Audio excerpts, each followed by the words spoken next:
Guys, dikatakan viral guys, di mana salah seorang profesor diplomat dunia mengatakan Indonesia ini akan menjadi salah sebuah negara yang paling ditakuti. Wow.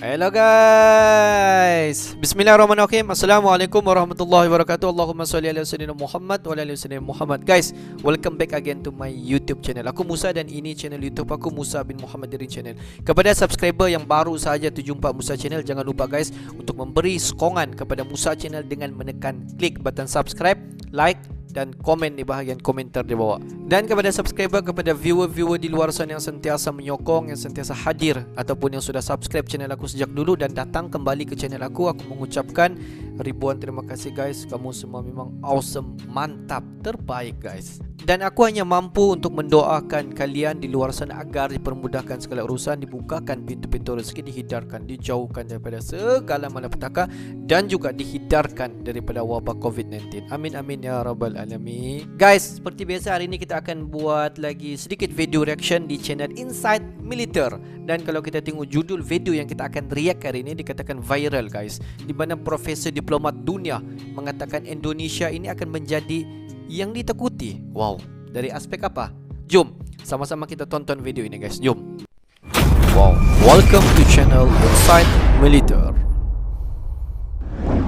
Indonesia can be part of a much larger wave of growth and development in Asia. Wow. But for that to happen, the lesson is very clear. Bangunkan macan tidur, diplomat Singapura ungkap alasan Tiongkok takut perang dengan Indonesia di Natuna Utara. Laut Natuna Utara memang disebut salah satu kawasan yang cukup panas lantaran terbitan wilayah antara negara termasuk Indonesia. Tak hanya Malaysia, dengan negara tetangga Cina juga pernah beberapa kali ketahuan menyelonong di wilayah laut Indonesia, tepatnya di Kepulauan Natuna. Melansir dari South China Morning Post, karena kedekatan itu, Cina pernah diperingati oleh mantan diplomat Singapura, Konsor Mahbubani. Menurut Scam, Mahbubani mengatakan bahwa belum ada negara anggota menyatakan keinginan untuk bergabung dengan kelompok negara dengan AOS, Jepang, India, dan Australia untuk melawan pengaruh Cina di kawasan itu. Tetapi untuk mempertahankan status quo saat ini kita perlu berhati-hati dalam masalah dari kedaulatan atas Kepulauan Natuna di bagian selatan Laut Cina Selatan. Kepulauan Natuna adalah rumah bagi daerah penangkapan ikan tradisional Indonesia dalam beberapa tahun terakhir. Kawasan itu menjadi pusat ketegangan antara Cina dan Indonesia. Penjaga pantai Indonesia juga telah berulang kali mendeteksi kapal penangkap ikan Cina yang dikawal oleh kapal penjaga pantai. Mereka melanggar zona ekonomi eksklusif 200 mil laut di sekitar Pulau Natuna. Sebuah kapal penelitian Cina sering muncul di perairan Indonesia. Kapal itu juga tidak menyalakan perangkat navigasi dan bertindak mencurigakan. Cina telah mengklaim bahwa perairan sekitar Pulau Natuna adalah daerah penangkapan di tradisionalnya dan menyatakan kesediaannya untuk menyelesaikan perbedaan melalui negosiasi bilateral. Menegaskan klaim Cina tidak berdasarkan dan tidak memiliki alasan untuk bernegosiasi, Indonesia telah menegaskan posisinya untuk tidak mengakui fitur ataupun dalam 9 garis putus-putus yang diklaim secara sepihak oleh Cina di Laut Cina Selatan. Pejabat pertahanan Indonesia juga telah menyuburkan skenario yang terburuk. Cina mengirim pasukan untuk mendarat di Kepulauan Natuna. Itulah sebabnya Indonesia terus-menerus mengerahkan kapal perang jet tempur dan peralatan pengintai patroli di wilayah sekitar. Sementara Indonesia secara aktif memobilisasi angkatan lautnya untuk berpatroli. Untuk alasan khawatir bahwa Cina akan terus mengambil tindakan pemasangan wilayah yang disengketakan. Demikian kata pakar Atriadi Supriyanto dari Universitas Nasional Australia.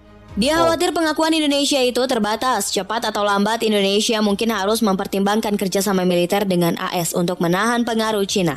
Tapi Raja Wang mengatakan Indonesia sangat prihatin karena Cina secara sepihak mengklaim bahwa daerah penangkapan ikan itu meluas ke perairan selatan Kepulauan Natuna di luar 9 garis putus-putus yang ilegal. Limpau Teknologika Universitas di Singapura mengatakan Beijing tidak akan terlalu baikan mengingat politik Indonesia di Asia Tenggara, walaupun militer Cina jauh hebat atas Indonesia. Tapi pasukan TNI AL bikin takut. Navisil AS laporan bertambah sejumlah kapal asing Cina ke perairan Natuna. Kepulauan Riau menjadi trending topik di Indonesia. Kata Natuna dan Cina masih menjadi kata kunci terbesar di media sosial. Apalagi kasus ini membuat tambah panas dua negara. Kementerian Luar Negeri sendiri mengaku telah memanggil dua duta besar Cina yang ada di Jakarta secara diplomatis ini ditempuh agar hubungan baik kedua negara tetap terjaga. Sementara Panglima Komando Gabungan Wilayah Pertahanan Laksda TNI Yudo Margono telah menyatakan operasi siaga tempur jika melihat saat kekuatan militer tentu kekuatan militer Cina jauh di atas militer Indonesia dan secara singkat Cina berada di urutan ketiga. Dan secara peringkat, Cina berada di urutan ketiga, sementara Indonesia berada ke-15. Dari jumlah pasukan militer, Cina berada di atas Indonesia. Tapi jangan remehkan kekuatan Angkatan Laut TNI AL, sebab navisil milik Amerika Serikat saja pun ketar-ketir. Mereka adalah pasukan khusus TNI AL Detasemen Jala Mangkara atau Denjaka. Dilaporkan bahwa anggota navisil AS rutin melakukan latihan bersama dengan Denjaka. Selalu dibuat geleng-geleng, latihan Denjaka tergolong ekstrim dan juga berbahaya. Misalnya, para Denjaka bisa melakukan latihan menembak sasaran dalam jarak dekat dan saling berhadapan menggunakan peluru tajam. Mereka juga menggunakan demo penerjun dari udara untuk membebaskan pemberontak dengan cara terjun di atas atap gedung atau perahu kecil yang sedang melaju di tengah laut dan lain sebagainya. Pasukan khusus yang dibentuk oleh TNI AL, para personil Denjaka memang merupakan orang-orang pilihan terbaik di satuan para personil Denjaka, bahkan berasal dari personil terbaik yang semula sudah bertugas di satuan pasukan khusus TNI AL. Mereka berasal dari Komando Pasukan Katak atau Paska atau Intai Amfibi Marinir atau Taifib, pembentukan pasukan khusus Angkatan Laut atau Pasus lain yang bertugas menanggulangi berbagai macam bentuk ancaman keamanan yang terjadi pada aneka wahana transportasi laut, sipil, kapal perang TNI AL maupun instansi penting yang berada di tepi pantai ataupun di tengah laut. Ancaman juga dapat berupa aksi klandestin, sabotase, penyergapan, maupun pembajakan, convention. Sementara itu, Cina dinilai takut hubungan dengan Indonesia rusak karenanya tugas pemerintah Indonesia didesak menarik duta besarnya dari Beijing dan meninjau ulang seluruh proyek kerjasama dengan Cina, menyusul sikap negara itu yang tidak mengakui kedaulatan Indonesia atas JEE di perairan Natuna, Kepulauan Seribu. Pakar kebijakan luar negeri dari Center for Strategic and International Studies atau CSIS Laksamana menilai langkah pemerintah Islam hanya sebatas melainkan milta protes, tidak mempan sebab persoalan tersebut terus berulang. Menurut Evan, selain meninjau ulang kerjasama dengan Cina, pemerintah Indonesia juga bisa memanggil pula duta besar dari Beijing hingga Cina, menarik seluruh kapal patrolinya dari perairan Natuna Utara. Dengan begitu, katanya Indonesia punya posisi tawaran yang bagus. Evan mengatakan ada resiko yang mungkin saja terjadi dalam hubungan ekonomi kedua negara. Meskipun Cina meyakini akan melunak melihat sebab tak ingin kehilangan salah satu sumber pasarnya di wilayah Asia. Tapi jika kita berani ambil sedikit resiko, kita dibanding merusak hubungan dengan Indonesia dan Asia Tenggara. Jadi semuanya tergantung niat pemerintah Jokowi untuk ambil resiko. Yang ini belum kita lihat selama ini, kata Evan menjawab usulan penarikan dana duta besar Indonesia dari Cina. Pelaksanaan tugas juru bicara Kementerian Tengku Faisyah mengatakan hal itu menjadi opsi terakhir pengelolaan hubungan antara negara dilakukan secara terukur. Dalam mengelola hubungan tersebut, termasuk pada saat muncul satu permasalahan ditempuh berbagai pilihan kebijakan dan penarikan. Dubes lazimnya merupakan opsi terakhir. Sementara itu, pengamat hubungan internasional dari Universitas Pelita Harapan Alexios Gernando menilai persoalan dengan Cina bisa diakhiri dengan mempercepat penyelesaian rancangan Code of Conduct yang disusun negara ASEAN. Gimana Code of Conduct itu berisi pengaturan bersama bagaimana perilaku di kawasan yang ada. Pulau-pulau yang disengketakan, seandainya Cina setuju, mungkin akan mencegah suatu tindakan sepihak yang merugikan kepentingan negara baik itu. Salah satu harapan yang bisa kita pegang saat ini. Di sisi lain, pemerintah Indonesia harus membebani komunikasi internalnya agar tidak dianggap ambigu. Sebab pertanyaan Menteri Kemaritiman dan Investasi Luhut Panjaitan memberi kesan Indonesia tidak tegas. Insiden antara Indonesia dengan Cina di Laut Natuna Utara tak berkesudahan sejak pada tahun 2016. Konflik terjadi setelah kapal patroli hiu 11 Kementerian Kelautan dan Perikanan mencoba menangkap KM QV 10078 yang diduga mencuri ikan di perairan Natuna.